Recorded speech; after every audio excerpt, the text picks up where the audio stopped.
మెదక్ పట్టణంలోని ఓ private convention హాల్లో బుధవారం పోలీస్ శాఖ ఆధ్వర్యంలో జాతీయ రోడ్డు భద్రతా మాసోత్సవాలలో భాగంగా అరైవ్ అలైవ్ కార్యక్రమాన్ని నిర్వహించారు. ఈ కార్యక్రమంలో ముఖ్య అతిథిగా జిల్లా కలెక్టర్ రాహుల్ రాజ్, జిల్లా ఎస్పీ డివి శ్రీనివాసరావు పాల్గొన్నారు.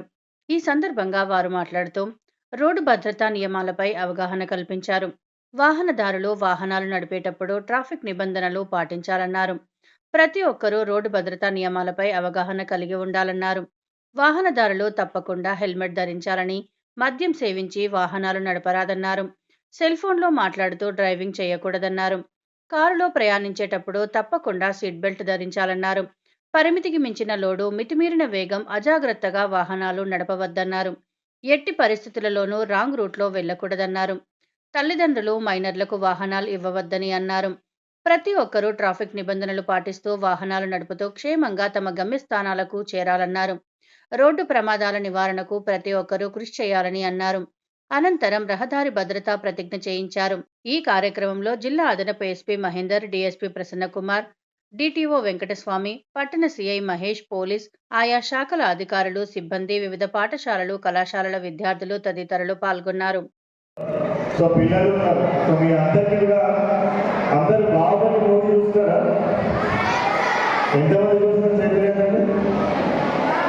Baahubali movie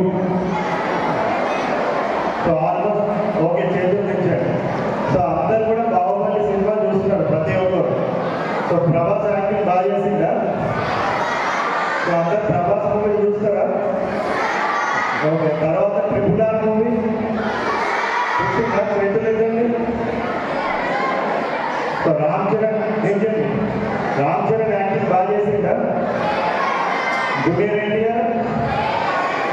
okay. సో అందరు కూడా అన్ని మూవీస్ చూస్తూ ఉన్నారు అందరు.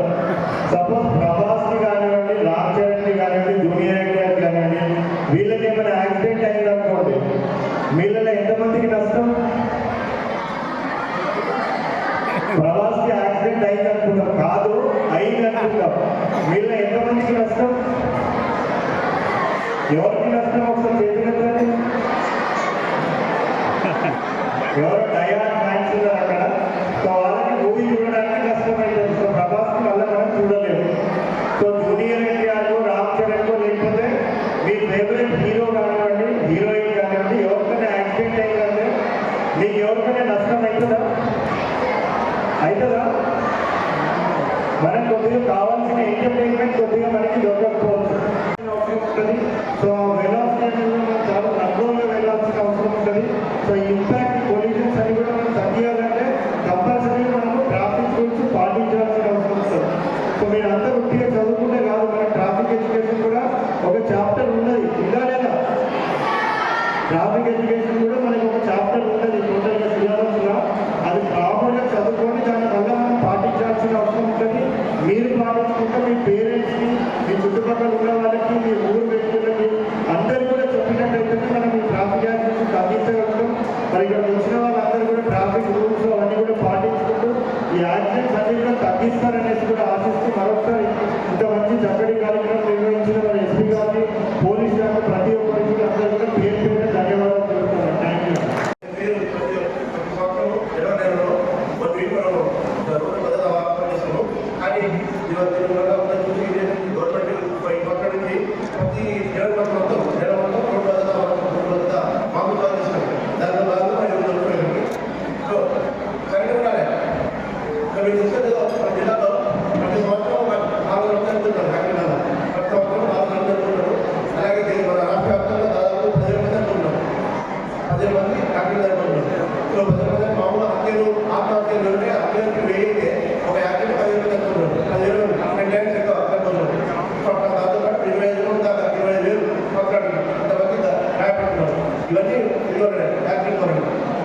సో అతని యాక్టివ్ ముఖ్యంగా జరిగేది సో కాబట్టి దాని ఇక్కడ రావడం జరిగింది. ముఖ్యంగా ఏంటంటే మన పట్టు హెల్మెట్ పెట్టుకోవడం, చూసుకున్నారు హెల్మెట్ పెట్టుకోవడం ఆ బెడ్ కూడా పెట్టుకోవాలి. పెట్టుకోకపోతే యాక్సిడెంట్ అయితే అది మన మామూలు అయింది. కాబట్టి మీరందరూ బండి పోతారు, మీ బాధ పోతారా పోతారా? మీ అమ్మ నాన్న బండి ఎక్కడా ఎక్కడా ఎక్కడా లేదా? హెల్మెట్ కంటే పర్లేదు. హెల్మెట్ పెట్టుకోవడం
సో నేను ఇక్కడ ఇద్దరు చెప్పండి మీకు